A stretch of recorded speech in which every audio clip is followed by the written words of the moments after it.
All right, today we are jumping into a really fascinating book, Enrico Moretti's The New Geography of Jobs. And we're going to unpack a powerful and maybe kind of surprising truth for our modern world. Where you live might just be the single biggest factor in your economic future. Seriously. So let's get right into it. So it really all comes down to this one big question. I mean, we live in an age of remote work, right? The world's supposed to be flat. So this whole idea that your zip code determines your salary, it feels a little backwards, doesn't it?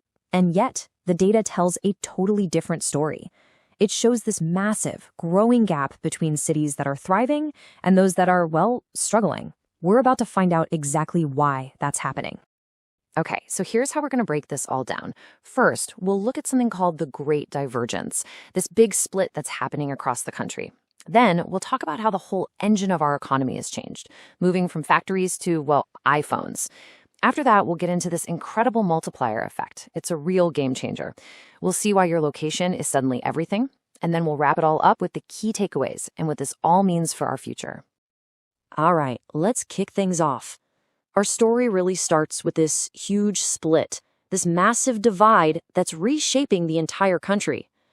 Moretti has a name for it. The Great Divergence. So you can basically think of it like this. Today, there are really three different Americas. On one side, you've got these thriving brain hubs. Think places like San Francisco, Seattle, or Boston, just buzzing with innovation and high-paying jobs. Then, on the complete other end of the spectrum, you have these former manufacturing giants that are really struggling. And then, right in the middle, are all these other cities that are kind of at a crossroads.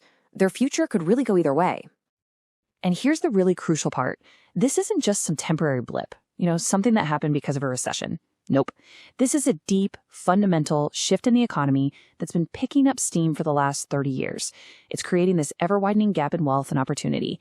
And if you want to understand our economy today, you have to understand this divergence. So, the big question is, how did we even get here? What caused this massive split in the first place? Well, the answer is pretty fascinating. It all comes down to a fundamental change in the very engine that powers our economy. Think about it. The old economy, that was all about factories and making physical stuff, like the auto plants in Detroit. But the new economy, it runs on something completely different. Human capital. We're talking about the skills, the knowledge, the sheer creativity of people. A great example is the iPhone. Its real value isn't the metal and glass. It's the brilliant design and engineering that happened way back in Cupertino. The whole economic engine has literally been swapped out. And the fallout from this change, it's just staggering. I mean, take a city like Detroit. It was once the beating heart of American manufacturing power. But as the book points out, its population has shrunk so much that it's back to where it was 100 years ago. It's unbelievable. All those good manufacturing jobs and the prosperity that came with them, for the most part, they're just gone. Okay, now this next part is where things get really interesting. Why do these new innovation hubs just explode with growth? It's not just because of the tech jobs themselves. There's this incredibly powerful ripple effect at play, and Moretti calls it the multiplier effect. And the key to understanding all of this, the secret sauce behind the explosive growth of these brain hubs, it all boils down to one single, incredibly powerful number. And that number is 5. So here's how it works. It's amazing. For every one new high-tech or innovation job that a city adds, it actually creates 5 additional local service jobs. And we're not talking about more tech jobs here. We're talking about doctors, lawyers, teachers, but also waiters, baristas, carpenters, you name it. It happens because those innovation jobs tend to pay really well, so those workers have more money to spend right there in their own community. That spending creates this huge wave of demand that lifts up the entire local economy.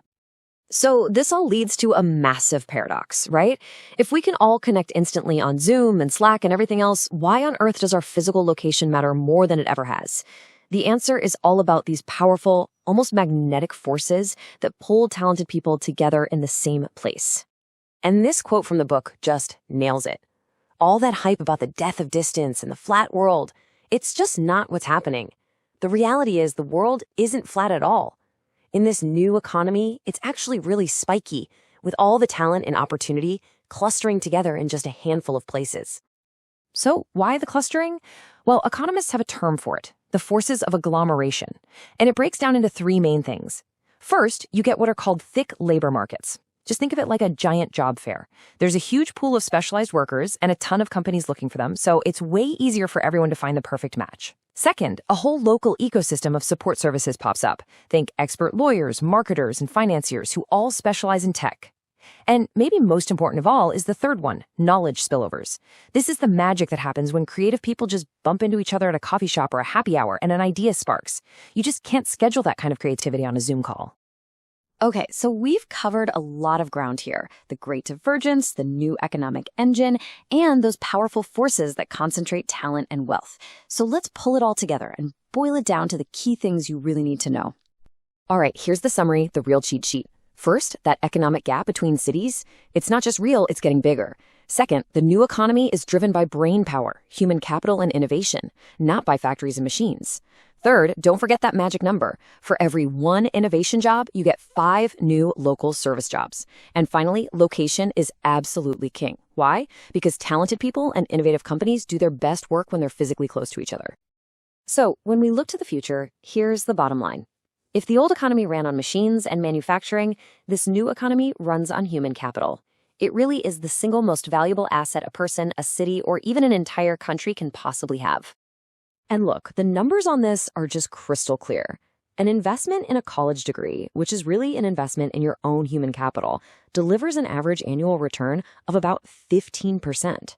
That completely dwarfs what you typically get from the stock market, and it blows real estate out of the water. I mean, if education were a stock you could buy on the market, it would be the hottest thing on Wall Street, no question. And all of this leaves us with one last really big question. If we know that human capital is the engine of prosperity, and we know that where you live can literally shape your destiny, what is the single best investment a country can make in its future? For that matter, what's the best investment you can make? The answer seems pretty clear, doesn't it? But actually doing something about it, well, that remains the great challenge of our time.